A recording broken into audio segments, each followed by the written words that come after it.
नमस्कार, मैं पुष्पेंद्र पांडे एस्ट्रो वेदालय में आपका स्वागत करता हूं।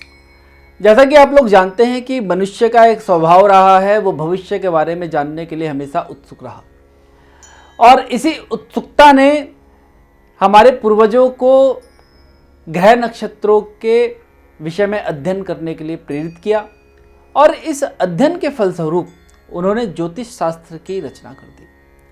इस ज्योतिष शास्त्र के आधार पर हम लोग अपने होने वाले भविष्य के बारे में एक पूर्वानुमान लगाते हैं और इस पूर्वानुमान को लगा करके यदि हम अपने जीवन को चलाएं तो इस जीवन को हम लोग सुख में व्यतीत करते हैं। तो आइए जानते हैं कि मीन राशि के जातक 2023 सितंबर के महीने में क्या फल अर्जित कर सकते हैं या कैसे वो अपने जीवन को आगे बढ़ाएं। तो चलिए आगे बढ़ते हैं।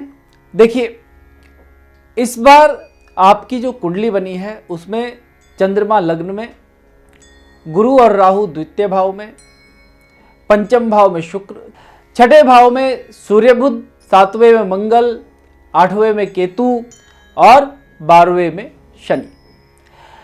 इस ग्रह स्थिति के हिसाब से मैं आपको ये बताता हूँ कि करियर में ये मिला जुला रूप जो है आपको देगा, यानी कि आपके पास एक बहुत अच्छी अपॉर्चुनिटी आएगी, बट उस अपॉर्चुनिटी को कैसे सक्सेस में कन्वर्ट करना है वो आपकी मेहनत डिसाइड करेगी।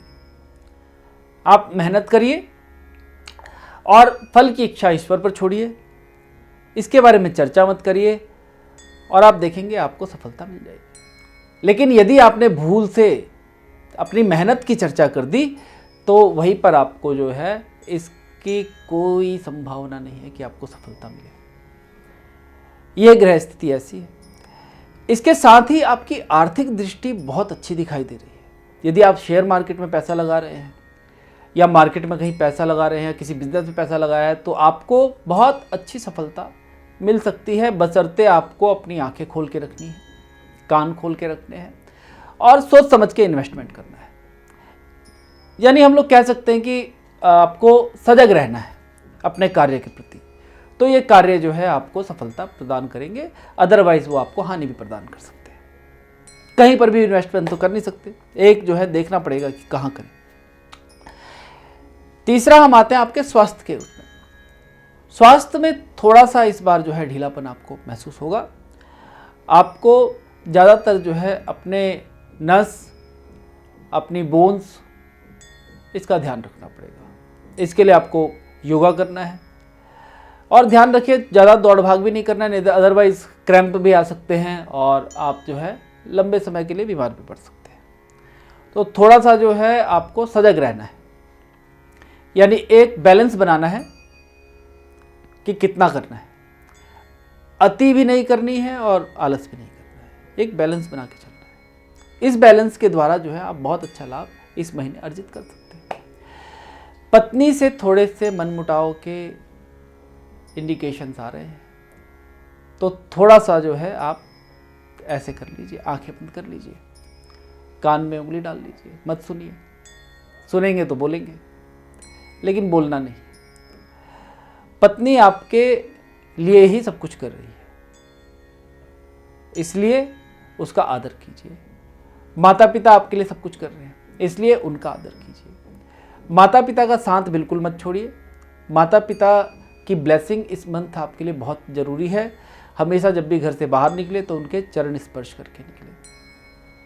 कोशिश करें कि शुक्रवार के दिन जो कूड़ा उठाने वाले हैं उनकी सेवा करें, उनको कपड़े दान करें, उनको भोजन करा दें, उनको मिठाइयाँ दे दें।